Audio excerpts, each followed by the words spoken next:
estuve pensando, debatiendo internamente un poco si irme a un pasaje de Navidad, porque es lo que se suele hacer en los tiempos de Navidad, y predicar algo de los tiempos de Navidad en uno de los evangelios, o continuar con lo que hemos estado haciendo todo este año, ¿no? Cogiendo de un pasaje que haya sido de la lectura de la semana y hablar de esto. Y bueno, ayer la lectura era del libro de la primera epístola de Pedro.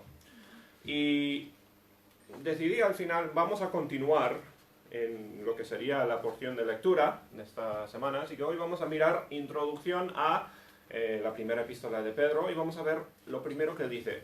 Y quiero que... pero os digo un poco el razón, o la razón de todo ello. La Biblia al final es una historia completa, ¿no? Es una carta completa de Dios a los hombres. Y la Navidad es un capítulo, una parte de esta historia. Pero la Navidad realmente pues, es simplemente una introducción a lo que es el Evangelio, ¿no? Es como Jesús vino, pero la meta en sí de las porciones de los pasajes de Navidad no es celebrar la Navidad. La razón que tenemos estas partes en la Biblia es para introducir a Cristo. Es para, pues, que entendamos que Jesús, el que vino como el Mesías, cumplió exactamente lo que había dicho el Antiguo Testamento, ¿no? Jesús está cumpliendo profecías, está demostrando ser el Hijo de Dios, está viniendo pues en un nacimiento milagroso, naciendo de una virgen, naciendo exactamente como se había dicho anteriormente en el Antiguo Testamento. Y realmente nos deberíamos quedar con el Evangelio, ¿no? La Navidad es simplemente una parte de la historia del Evangelio. Y realmente este pasaje en Pedro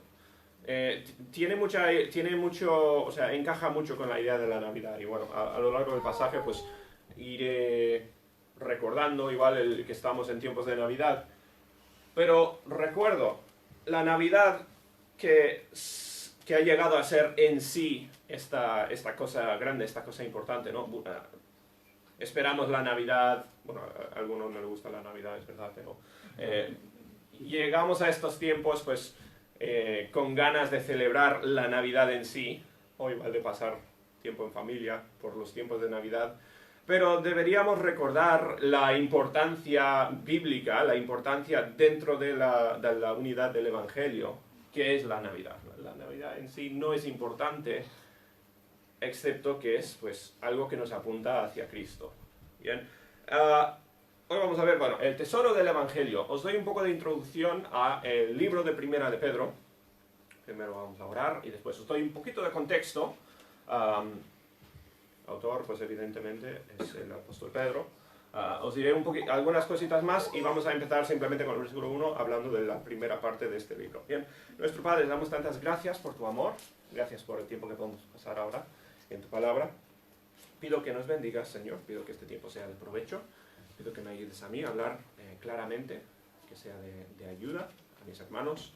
Pido que el Espíritu Santo pueda comunicar pues, mejor, evidentemente, de lo que podría hacer yo, que esté hablando a cada corazón. Pido que cada hermano aquí pues, salga de aquí con un mayor entendimiento de lo que es el Evangelio y lo que significa en su vida diaria. Y pido pues, por cada hermano aquí que esto sea de provecho espiritual y que nos ayude a glorificarte. Te pedimos por este tiempo y pues por todo lo que hagamos después. En el nombre del Señor Jesús. Amén. Muy bien, bueno, el libro de Primera de Pedro, el Evangelio de Primera de Pedro, pues fue escrito por Pedro, que normalmente pues, pensamos en él como el líder de los apóstoles. Hay más, en los Evangelios se habla más de Pedro que de ningún otro discípulo, ¿no? Él es el que es el más mencionado. En el libro de Hechos, pues Pedro es el que parece liderar, tomar las decisiones. Él fue el que pues habló de buscar un discípulo para reemplazar a Judas. Él parece ser un poco el líder de los apóstoles. Ahora, sabemos que Santiago fue otro personaje importante, fue el líder en Jerusalén, líder de la iglesia, o pastor de la iglesia, ¿bien? Que el rol del pastor y el rol del apóstol eran distintos. Pero Pedro era una persona indiscutiblemente importante en el principio de la iglesia, ¿bien? Ahora, según se piensa, según entendemos, esta epístola se escribió bastante tarde. Algunos piensan igual 1 año o 2 antes de la muerte de Pedro, ¿bien? Seguramente pues hacia el final de su vida. Según la tradición, ¿bien? Pedro murió en Roma, cerca de Roma. Esto no se confirma bíblicamente, pero bueno, es lo que dice la tradición y muy probablemente sea cierto. Y Pedro esto lo escribe pues hacia el final de su vida, cuando ya hay persecución bastante pronunciada hacia los cristianos. ¿Bien? Bueno, conocéis, ¿no?, al emperador Nerón, que fue un instrumento en hacer que el público odiara a los cristianos. Bien, después de Nerón, pues los cristianos fueron no solamente perseguidos por el Estado, sino, que eso vino pues después, pero odiados por la sociedad. Y un poco por culpa de Nerón, pues los cristianos fueron vistos como enemigos o vistos como personas no agradables. Eso evidentemente es algo que ha cambiado a lo largo de los años en diferentes culturas, pues los cristianos han sido o aceptados o tolerados o odiados, y eso ha variado un montón según la parte de la tierra donde estés y según pues los tiempos en los cuales vives. Europa ha sido pues católica o, entre comillas, cristiana por muchos años. Ahora estamos llegando a un tiempo pues casi, se diría, post-cristiano, donde la idea de la religión se mira al que cree en la religión o cree en la Biblia como una persona realmente anticuada, una persona que no está al 100% pues con la ciencia y cosas así. No tanto odiado como pues realmente despreciado, aunque no se digan con esas palabras, pues, pero tratado como un necio, un ignorante. Bien, estamos un poco en esos tiempos. No vivimos en tiempos de persecución, aquí hay partes del mundo que sí, ¿no? Pero vivimos en tiempos donde realmente la cultura está en contra, en gran parte, del cristianismo. Por lo menos del cristianismo de la Biblia. Y hay muchas definiciones diferentes para el cristianismo. Bien, no hablo del mundo semi-religioso donde todos pues bautizan o pues hacen la primera comunión para sus hijos, esas cosas. No, yo hablo de cristianismo bíblico, o sea, personas dedicadas al servicio de Dios, ¿no? Personas que han sido salvas y viven sus vidas para Dios. Pablo está hablando entonces a cristianos que no encuentran su lugar en el mundo, no son realmente aceptados por el mundo y están recibiendo algo de persecución. Bien, es un poco el contexto para esta epístola. Su consejo para ellos, o su recordatorio para estas personas, realmente pues es simplemente el Evangelio. Mira lo maravilloso que es el Evangelio, mira lo que ha hecho para ti, mira lo que hará, mira la esperanza que te da. Bien, por eso he llamado un poco el título El tesoro del Evangelio. El mismo tesoro que tenemos tú y yo, bien, en el 2020. Bueno, empezamos. Dice el versículo 1, Pedro, yo me equivoqué aquí, que no estoy en el pasaje correcto.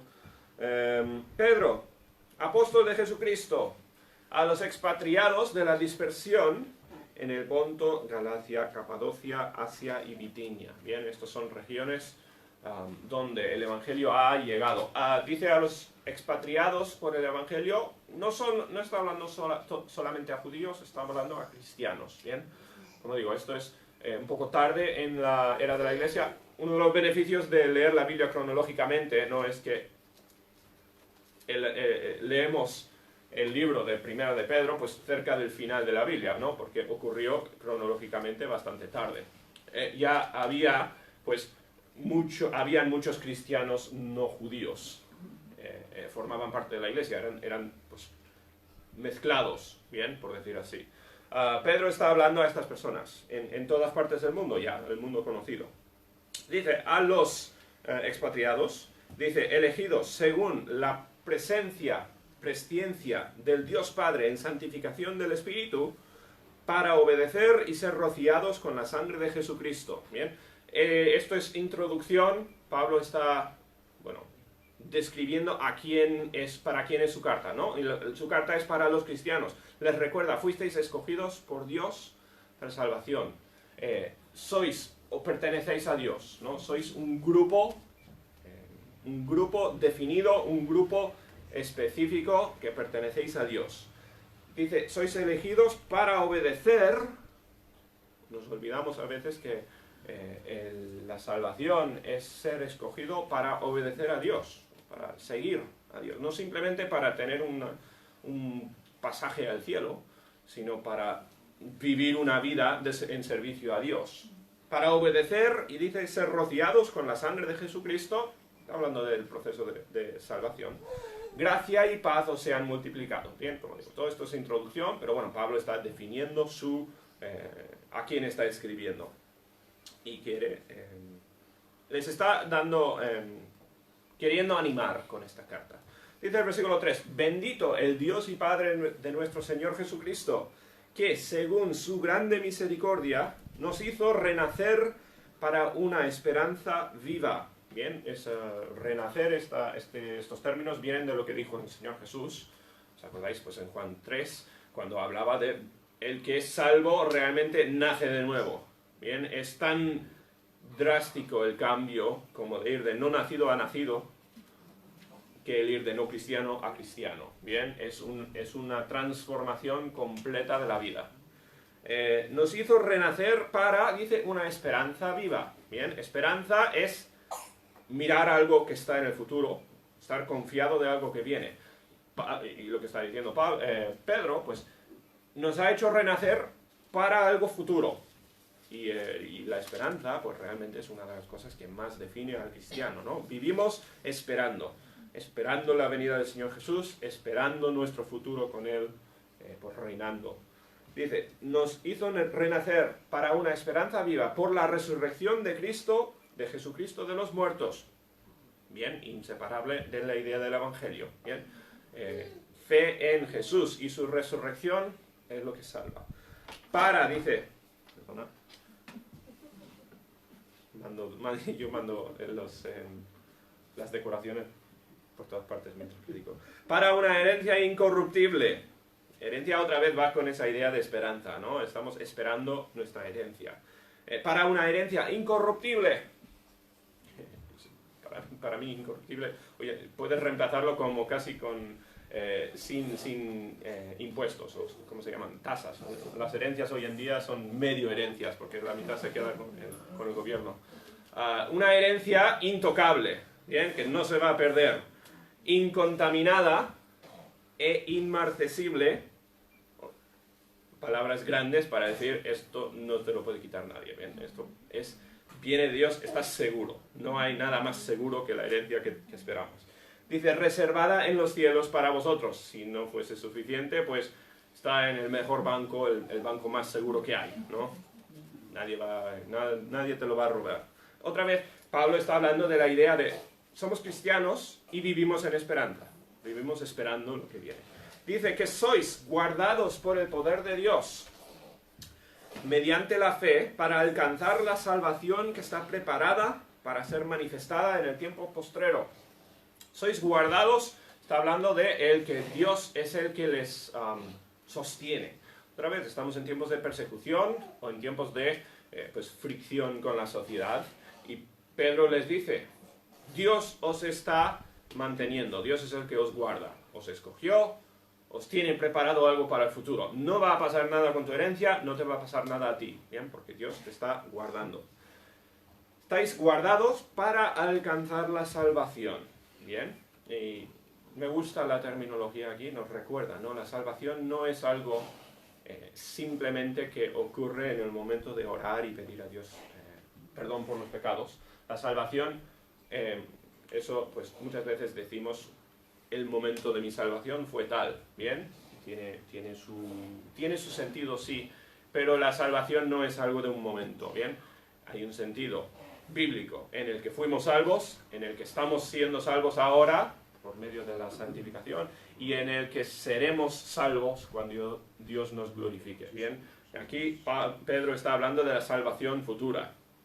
Esto no quita, bien, de el resto, o sea, las demás las demás definiciones de la salvación, no quita el momento inicial de salvación, ¿no? Pero Pablo está enfatizando otra vez la esperanza de que seremos un día salvados. Bien, y eso viene o cuando vuelva el Señor o cuando muramos, bien, antes de pasar a la próxima vida.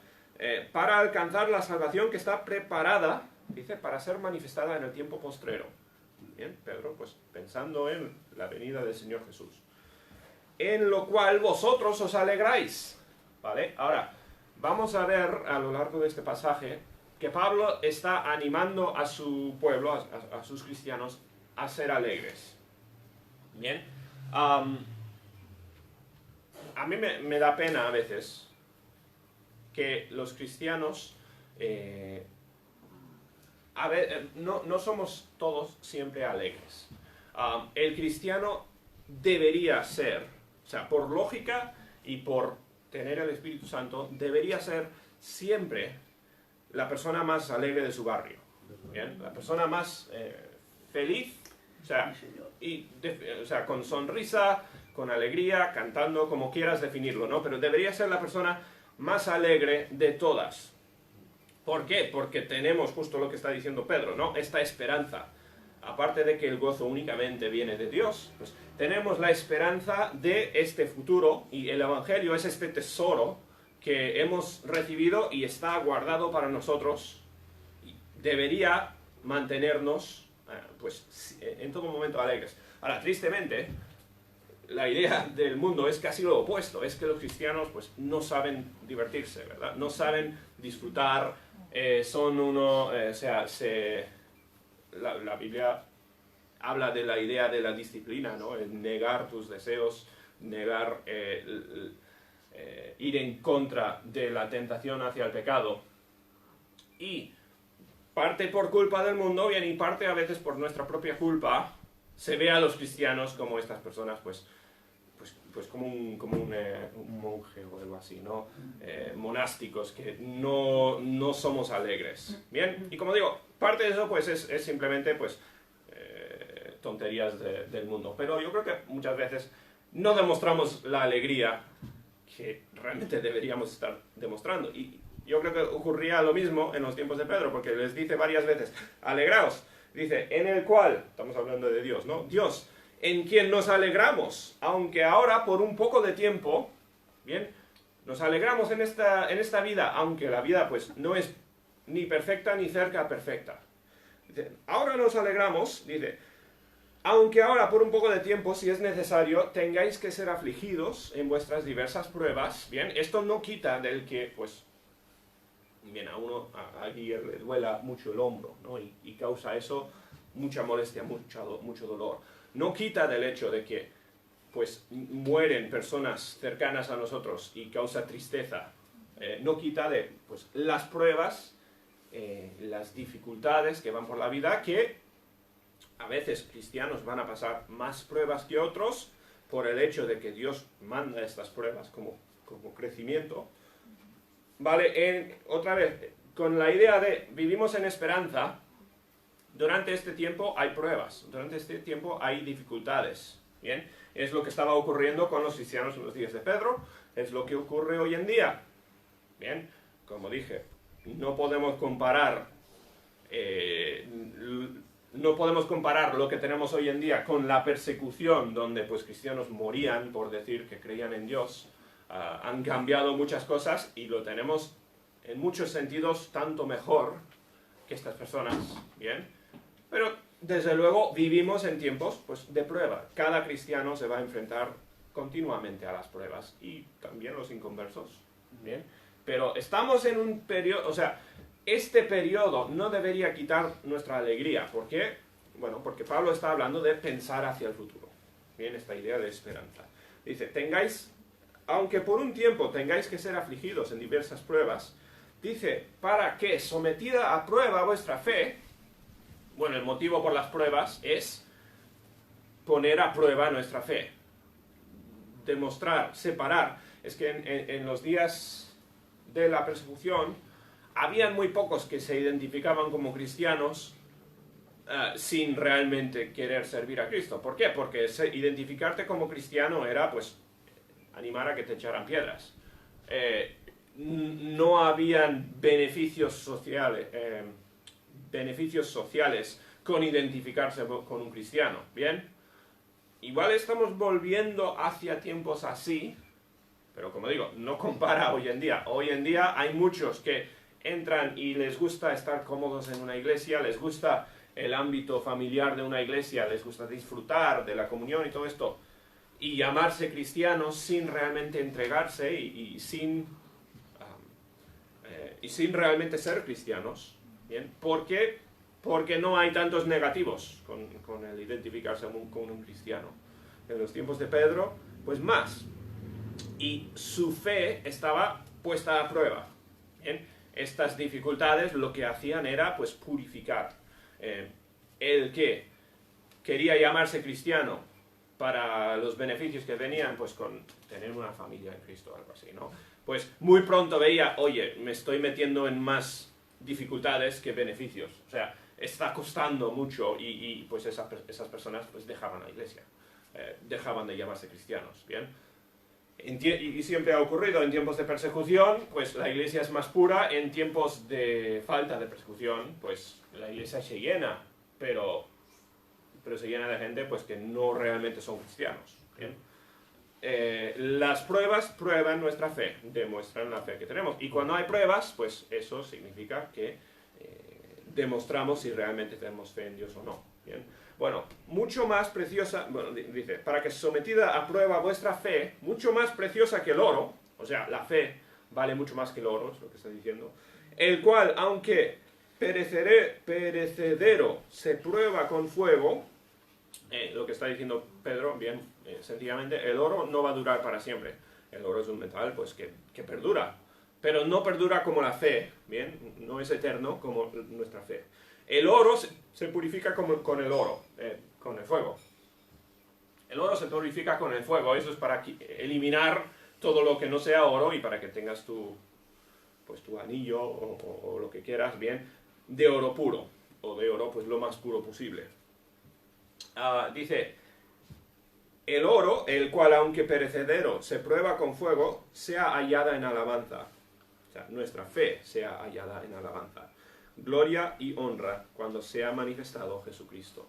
Igual que el oro, pues pasa por el proceso de refinamiento y pasa por las pruebas para al final salir puro, nuestra fe tiene que pasar por pruebas, está diciendo Pedro, para que al final, esto es cuando vuelva Jesús, cuando terminen nuestros días, se halle puro, o demostremos ser puros. ¿Bien? Y eso es realmente el motivo por las pruebas. Dios podría eliminar todas las pruebas de la vida del cristiano, ¿no? Podría decir, el que me pida perdón por los pecados puede vivir una vida fácil y tranquila y mejor que todo el mundo, ¿vale?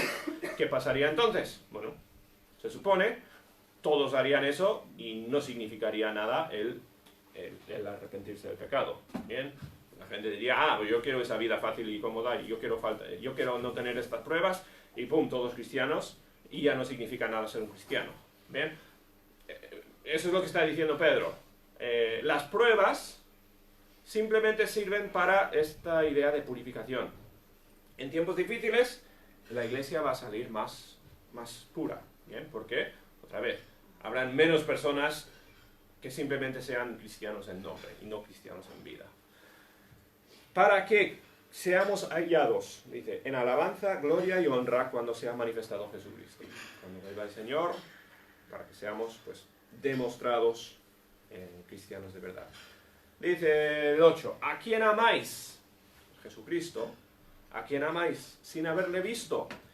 En quien creyendo ahora, aunque no lo veáis, os alegráis con gozo inefable y glorioso.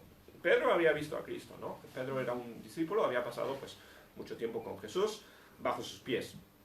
Pero Pedro está hablando a una segunda o tercera generación de cristianos que nunca habían conocido a Jesús, en el mismo sentido que nosotros. Bien, nosotros no hemos visto a Jesús en persona. Y les está diciendo, amáis a Jesús, y esto es paradójico, ¿no? Amar a alguien aunque no le hayas visto. Bien, quizás en alguna película la gente se pueda enamorar pues por cartas o por cosas sin haberse visto y así, ¿no? Pero es la vida real, o sea, amas a alguien, crece tu amor mientras vas conociendo a esta persona. Bien, con Jesús no le vemos, le podemos conocer, sí, por eso le amamos, pero no le vemos, ¿verdad? Es como si fuera una relación a distancia. Dios, nosotros confiamos, amamos a Jesús sin haberle visto, como los cristianos aquí, en 1 Pedro, dice, en quien creyendo os alegráis con gozo inefable y glorioso. Y ese amor a Jesús nos trae o produce gozo. Otra vez esta idea de gozo en medio de pruebas, ¿no? Gozo en medio de tiempos difíciles.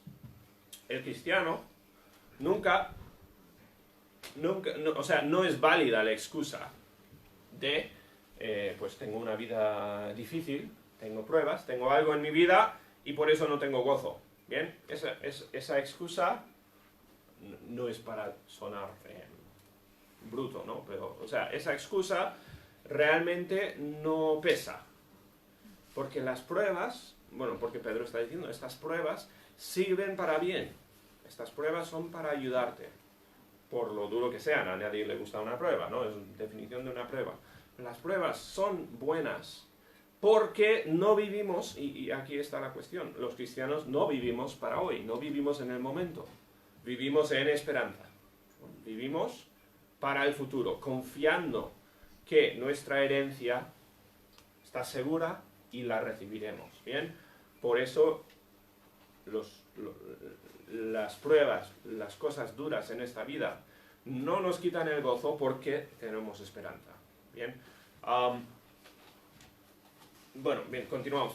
Pedro simplemente está hablando de como el día a día del cristiano, ¿no? El gozo debería ser la característica del cristiano por la esperanza que tiene. Dice, bueno, vuelvo atrás, os alegráis con gozo inefable y glorioso, obteniendo el fin de vuestra fe. Bien, nuestra confianza es Jesús, y un día recibiremos a Jesús, un día estaremos con Él. Bien, otra vez, en el futuro, la esperanza que tenemos. Dice, ¿qué es la salvación de vuestras almas?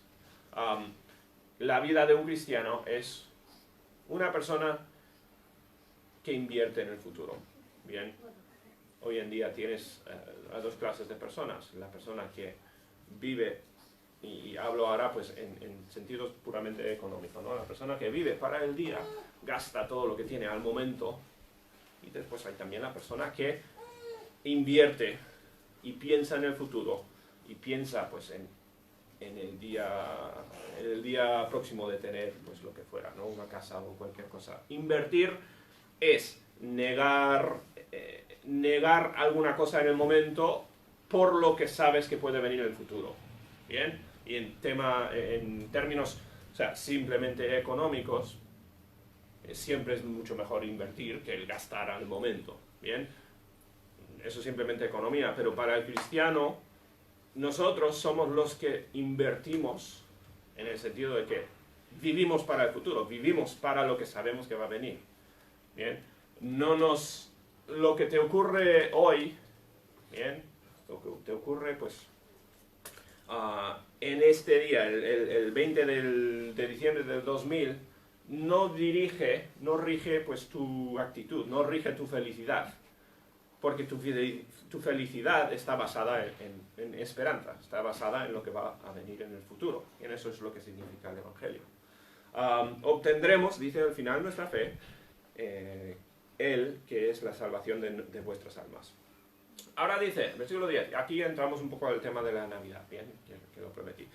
Los profetas que profetizaron de la gracia destinada a vosotros, ¿vale? Bueno, acordar, ¿no? Pedro está hablando a gente después del nacimiento de Jesús, gente que está, pues, poniendo su fe en una persona, en Jesús. Los profetas, ahora hablamos del Antiguo Testamento, los que vinieron antes de Jesús. ellos profetizaron de la gracia destinada a vosotros. Profetizaron de ¿quién? El Mesías, ¿no? Y ellos hablaron de que un día iba a venir este Mesías. Eso es el Antiguo Testamento, y realmente pues la función del Antiguo Testamento es simplemente pues hablar de la venida de Jesús. Dice, la gracia destinada a vosotros, ellos inquirieron y diligentemente indagaron acerca de esta salvación. Yo pienso cuando vinieron los magos a Jerusalén indagando acerca de Jesús, sabían, ¿no?, lo que decía el Antiguo Testamento, sabían lo que se decía acerca del Mesías. Bien, los profetas, y esta idea de indagaron, inquirieron diligentemente, es que se empeñaron en saber, descubrir cuál era su fe, ¿bien?, lo que iba a venir adelante. Y lees en los profetas, bien, Isaías está anhelando el Mesías, está esperando que venga el Mesías. Miqueas quiere que venga el Mesías. Y hablan de ello en sus profecías. Bien, tenemos apuntadas parte de su ministerio, algunas de sus profecías, pero ellos evidentemente vivieron sus vidas de predicar y hablar de lo que iba a venir. Los profetas, igual que ellos miraban al futuro, bien, y tenían su esperanza en algo futuro, sin haberlo visto, pues está haciendo Pedro aquí la comparación, confiaron en lo que iba a venir, ¿no? Indagaron y se empeñaron en ello. Dice, la gracia destinada a vosotros, o sea, vosotros, en los días de Pedro, ya ellos recibieron la esperanza del Antiguo Testamento, ¿no? Ellos recibieron el Mesías. Dice, ellos escudriñando qué persona y qué tiempo indicaba el Espíritu de Cristo que estaba en ellos, el cual anunciaba de antemano los sufrimientos de Cristo y las glorias que vendrían tras ellos. Bien, el Antiguo Testamento que anunció el nacimiento, el sufrimiento y la muerte del Señor Jesús, pues los profetas y los cristianos, bien, uso la palabra pues con intención, los que creían en Cristo del Antiguo Testamento, pues lo único que les importaba era esa venida del Mesías, bien, futura, y en eso ponían su esperanza. A estos, dice el 12, se les reveló que no para sí mismos, sino para nosotros, y ahora habla Pablo de su tiempo, sino para nosotros, administraban las cosas que ahora os son anunciadas por los que os han predicado el Evangelio por el Espíritu Santo enviado del cielo. Ahí Pedro se está refiriendo a sí mismo y a los demás apóstoles y los predicadores, ¿bien? Les está diciendo, vosotros habéis recibido lo que era la esperanza de los del Antiguo Testamento, ¿bien? Ellos anhelaban el Mesías, querían saberlo, y escudriñaban la Biblia, a ver cuándo va a venir, dónde va a venir, qué podemos entender acerca de ese Mesías, porque toda su fe estaba puesto en él, ¿bien? Y Pedro dice, Él os ha venido a vosotros, Él ha llegado, y eso es la Navidad, ¿no? Jesús llegó, el regalo de Dios llegó a la tierra, y vosotros le tenéis, habéis recibido eso, ¿bien?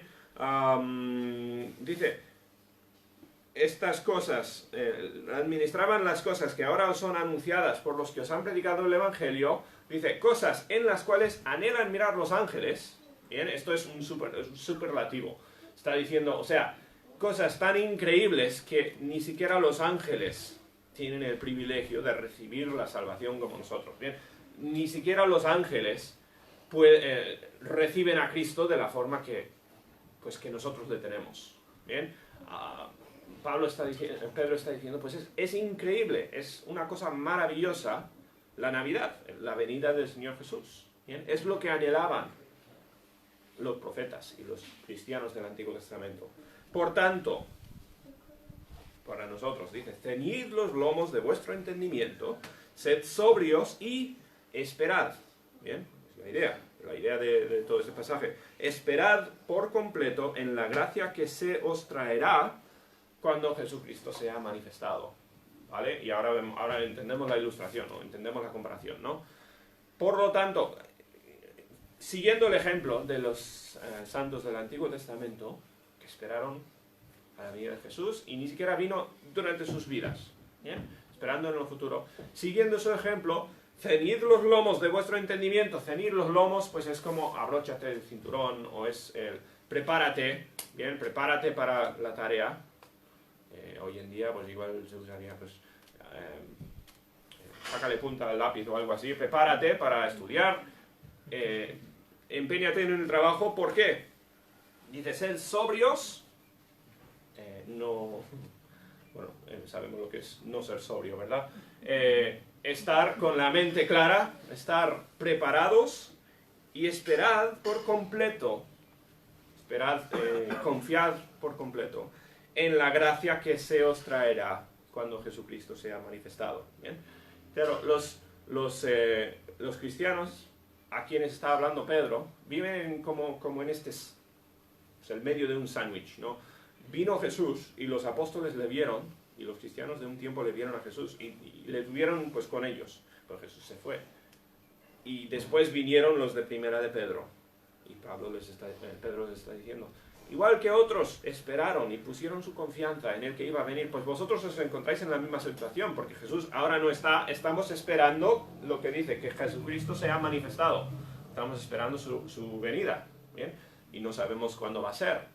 Jesús prometió, cuando se fue, vuelvo pronto, ¿no? Eso es la única indicación de tiempo que tenemos.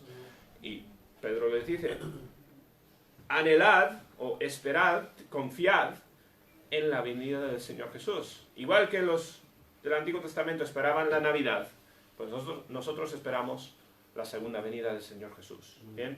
Nos encontramos en la misma situación. Sed sobrios entonces, prepararos, porque va a venir. Dice, como hijos obedientes, no os conforméis a los deseos que antes teníais estando en vuestra ignorancia. Bien, ahora, lo opuesto a la esperanza, como decía antes un poco con la economía, ¿no? Lo opuesto a invertir, pues es gastar en el momento. Bien, es la idea de necesito las cosas ahora. Pues, como personas, bien, hablando espiritualmente, hay dos opciones. Puedes vivir para el futuro o puedes vivir para el momento. ¿Vale? La frase esta, el carpe diem, la idea de vive para ahora, bien, eso es anticristiano, no tiene nada que ver con la Biblia. Nosotros no vivimos para hoy, no decimos, tengo que aprovechar ahora el máximo para mi disfrute, para mi placer. Eso es lo que enseña el mundo, ¿no? Eso es la filosofía que recibirás de todas partes fuera de la Biblia. No, aprovecha el tiempo que tengas, eres joven, pues hacer locuras, porque eres joven, ¿no? Aprovecha estos tiempos que tienes para disfrutar. Eres mayor, estás jubilado, estás a punto de jubilar, lo que sea, pues aprovecha a tope porque solo tienes un tiempo cortito para aprovechar. Es un poco la idea, ¿no? El cristiano no vive así. El cristiano vive en esperanza. Y si tenemos esperanza, no es difícil, o se hace más, o se hace menos difícil, el negar los deseos carnales, los deseos temporales del pecado. Bien, al final estamos hablando aquí de pecar, caer en la tentación del momento, o vivir en obediencia, en paciencia, en esperanza. Dice, vivir como hijos obedientes, no os conforméis a los deseos, dice que antes teníais, debería, y mientras vas siendo santificado, cambian tus deseos. ¿Bien? No, una persona salva y siendo transformada por Dios, no tendrá las mismas tentaciones que las que tuvo antes de su salvación. ¿Vale? No se irán por completo porque no terminamos de santificarnos, ¿vale? Pero irán cambiando y deberías ir notando un cambio en tus deseos, ¿vale? Ahora, no es decir que se hace más fácil o que tengas menos tentaciones mientras vayas creciendo, mientras vayas acercándote a Jesús. No se irá haciendo más fácil, pero los deseos deberías poder decir, si eres un cristiano, pues antes tenía deseos pecaminosos que ahora no tengo. O por lo menos que ahora tengo menos. ¿Vale? Debería ser eso el caso. Ahora, el que pues estaba adicto a un pecado y se salva, pues quizás luchará con esa adicción por mucho tiempo. No estoy diciendo en un clic pues todo cambia. Pero irá cambiando si estás siendo santificado. ¿Bien?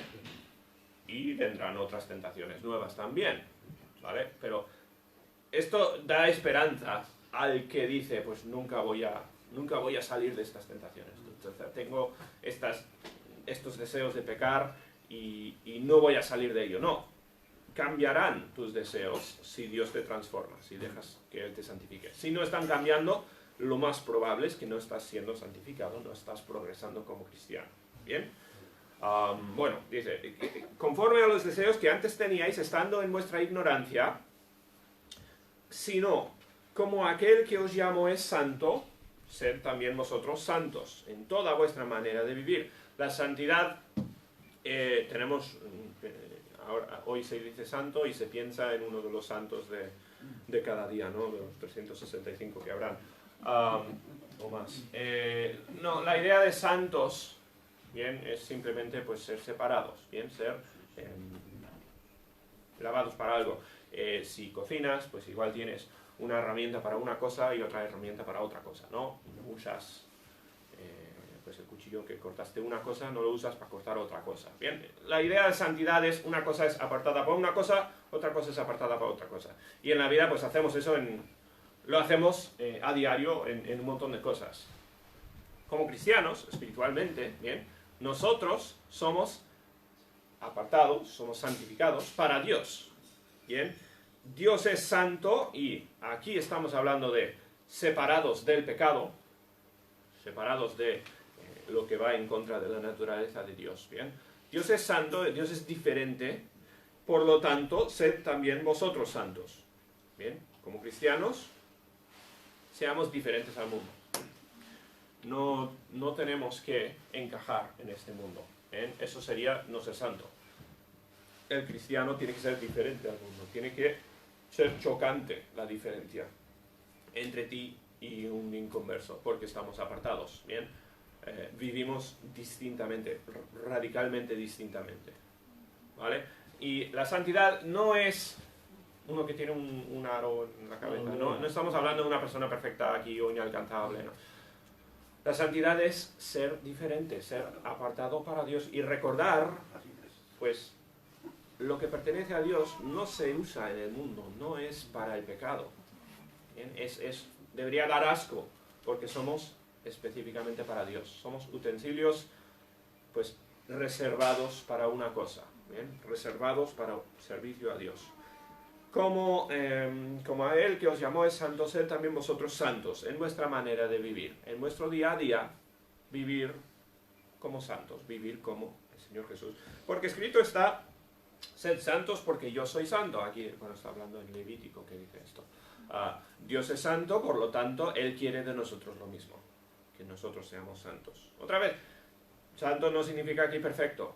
Bien, santo significa apartado, diferente, distinto. Y si invocáis por Padre a aquel que sin acepción de personas juzga según la obra de cada uno, bien, esto es importante. Dios es absolutamente y perfectamente justo, ¿no? Dios no juzga a todos o sea, Dios no da el mismo juicio para todos. Nosotros muy fácilmente juzgamos a una persona por su raza, por su barrio, por lo que sea. Usamos estas categorías y juzgamos a la persona por la categoría en la cual le hayamos puesto. Dios no hace eso, ¿vale? Dios no ve en categorías así. Dios juzga perfectamente, individualmente a cada uno según dice sus obras. No según lo que dice, no según lo que tiene prometido hacer, ni nada de eso. No, Dios juzga según las obras de cada uno, perfectamente. Ojalá tuviésemos un sistema de justicia así en la tierra, ¿no? Ningún país del mundo funciona así. Bien, todos pues deseamos eso y que mejoren las cosas y vayan más hacia la justicia. Pero imagínate un lugar donde cada persona es juzgada perfectamente, imparcialmente, según sus obras. Y sin nada más. ¡Guau! Eso sería maravilloso aquí en la tierra, ¿no? Pues Dios es así. Dios juzga individualmente, perfectamente. Dice, si invoca, y si a este Dios le llamas Padre, ¿vale? O sea, esta persona con una justicia maravillosa, increíble, ¿no? Lo cual deberíamos decir, pues, esa justicia es lo que quiero, esa justicia es buena, es perfecta. Si a Él le llamamos Padre, dice, conducíos en temor todo el tiempo en vuestra peregrinación.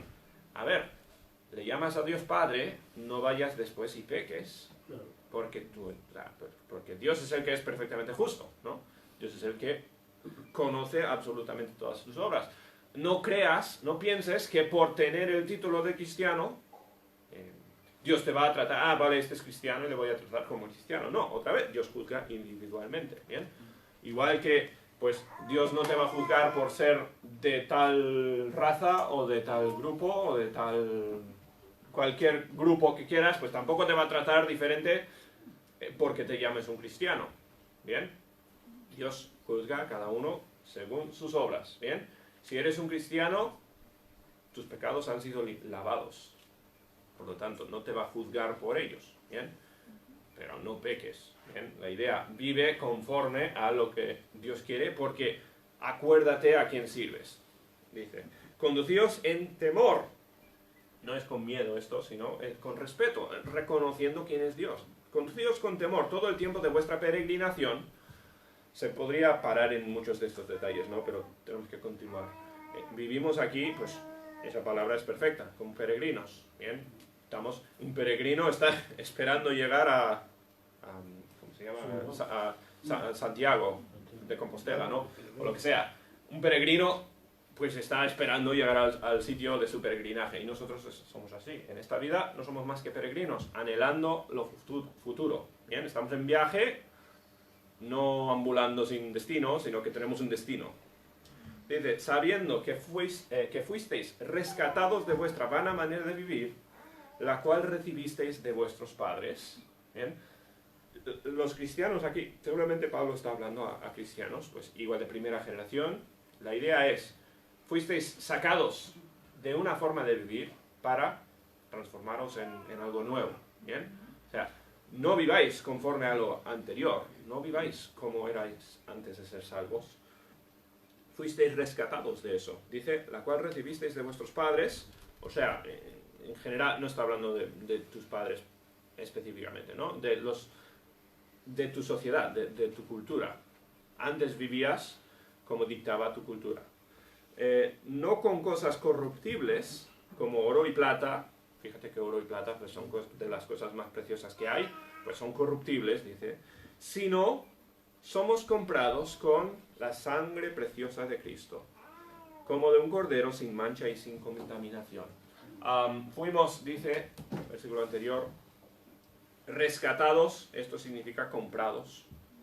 Bien, piensa en el rescate que pide uno, pues, después de, pues, robar, ¿cómo se llama? Un rapto de una persona o algo así, pues pide un rescate, pues por ser libre esta persona, pues Dios nos ha rescatado con la sustancia más preciosa que hay, ¿no? La sustancia más valiosa de todo el universo, la sangre del Señor Jesús.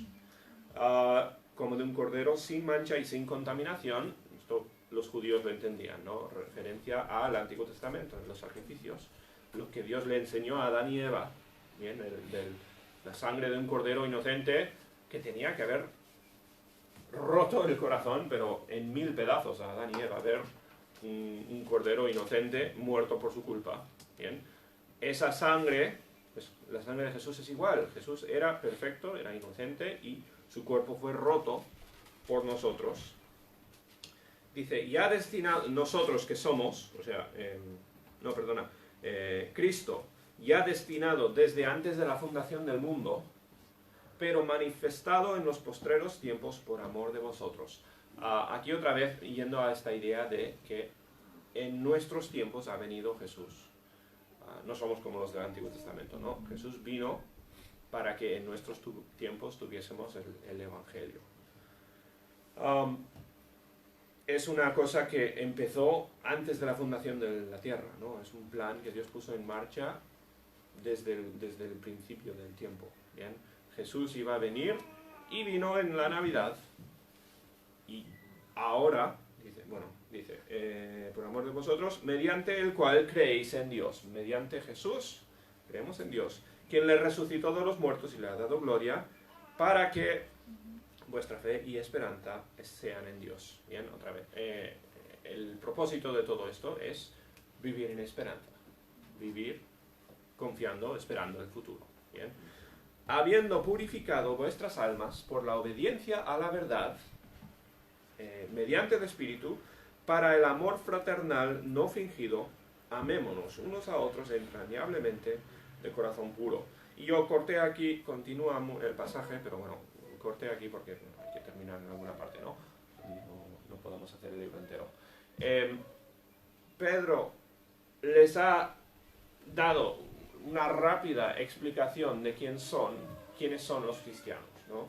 Son personas que han recibido este tesoro incalculable del Evangelio.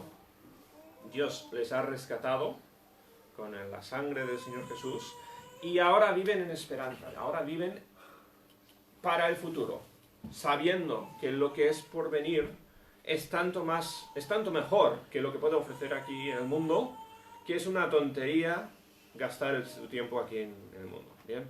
Sabiendo lo que va a venir, imagínate, sabiendo que delante tienes una comida pues tremenda, ¿por qué vas a parar en un McDonald's o algo así para comer algo feo cuando sabes que justo delante hay algo mucho mejor? Bien, el cristiano vive en esperanza, vive esperando eso mejor que viene adelante. Y dice, quiere que vivamos, entonces la aplicación, la vimos en la aplicación para este pasaje, pues la vimos en el 20, quiere que vivamos en amor fraternal, esto es la forma más concisa de decir obedeciendo a Dios, es amándonos, bien, eso es el mandamiento principal, viviendo, amándonos, ¿por qué amamos? Otra vez, por nuestra esperanza en Dios, porque estamos esperando el futuro, bien, obedecemos a Dios por lo que sabemos que va a venir. Y lo hizo todo, pues, para esta esperanza. Dice, el cual resucitó de los muertos, ha dado gloria para que vuestra fe y esperanza sean en Dios. Y eso es el deseo de Pedro, ese es mi deseo para vosotros, que tengamos esperanza en lo futuro. Dice, habiendo purificado nuestras almas por la obediencia a la verdad, mediante el Espíritu, para el amor fraternal no fingido. Otra vez, la aplicación. Amándonos unos a otros entrañablemente de corazón puro. Eso debería ser el resultado de la esperanza. Bien, es la obediencia, el vivir conforme a Cristo.